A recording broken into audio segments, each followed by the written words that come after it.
MLC కవితకు bail రావడంపై రాజకీయ రగడ పెరుగుతోంది కానీ తగ్గడం లేదు. అసలు అలా అన్నారో లేదో కానీ సుప్రీంకోర్టు దాకా పొలిటికల్ స్టేట్మెంట్స్ వెళుతున్నాయి. ఎంతైనా కోర్టుతో ముడిపడిన వ్యవహారం కదా, తాము అలా అనలేదని వివరణ ఇచ్చుకోవాల్సిన పరిస్థితి తలెత్తుతోంది.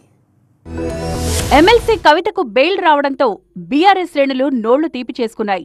అదే సమయంలో కాంగ్రెస్ బీజేపీ నేతల నోట చేదు మాటలు వినిపించాయి.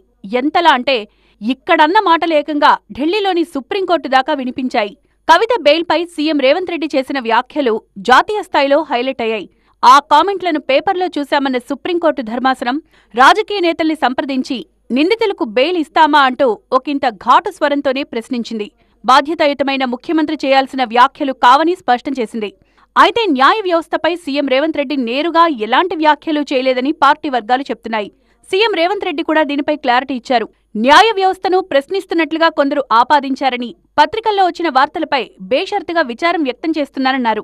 చిట్చాట్లో చేసిన వ్యాఖ్యలను కొన్ని మీడియా సంస్థలు ఎక్కువ చేసి ప్రచారం చేయడం వల్లనే ఇలాంటి పరిస్థితి వచ్చిందన్నారు సీఎం రేవంత్ రెడ్డి. మరోవైపు కేంద్ర మంత్రి బండి సంజయ్ కూడా తాను చేసిన కామెంట్లపై వివరణ ఇచ్చారు. కవిత అడ్వకేట్ గురించి మాత్రమే తాను మాట్లాడాను తప్ప కవితకు బెయిల్ ఇచ్చిన అంశంపై తాను ఎలాంటి కామెంట్లు చేయలేదన్నారు. రాజ్యసభ అభ్యర్థి గెలుపు కోసం బీఆర్ఎస్ మద్దతిచ్చిందని మాత్రమే తాను వ్యాఖ్యానించినట్లు క్లారిటీ ఇచ్చారు.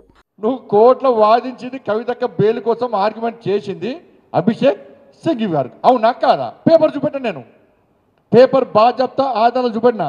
కాంగ్రెస్ పార్టీ రాజ్యసభ అభ్యర్థి కవిత గారి తరపున బెయిల్ కోసం వాదించిండు. కవిత బెయిల్కు బీజేపీకి ముడిపెట్టి సీఎం రేవంత్ రెడ్డి మాట్లాడ్డాన్ని తప్పుపట్టారు ఎంపీ లక్ష్మణ్.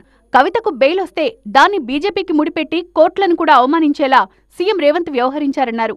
కోర్టులను కూడా కించపరిచే విధంగా మాట్లాడుతున్న రేవంత్ రెడ్డి గారు ఒక రాజ్యాంగ హోదాన్న వ్యక్తి దాన్ని రాజకీయాలు ఆపాదించి కోర్టులను కూడా అవమానపరుస్తుంటే మీకు రాజ్యాంగం పట్ల ఏ మేరకు గౌరవం ఉందో ఒక్కసారి దేశ ప్రజలు గమనించాలి. నిజం గడప దాటేలోపు అబద్ధం ఊరంతా తిరిగొస్తుందని కవిత బెయిల్పై చేసిన కామెంట్లు కూడా అలాగే వైరల్ అయ్యాయంటున్నారు కొందరు నేతలు. మొత్తానికి కవిత బెయిల్ పెద్ద రాజకీయ రగడనే రేపింది.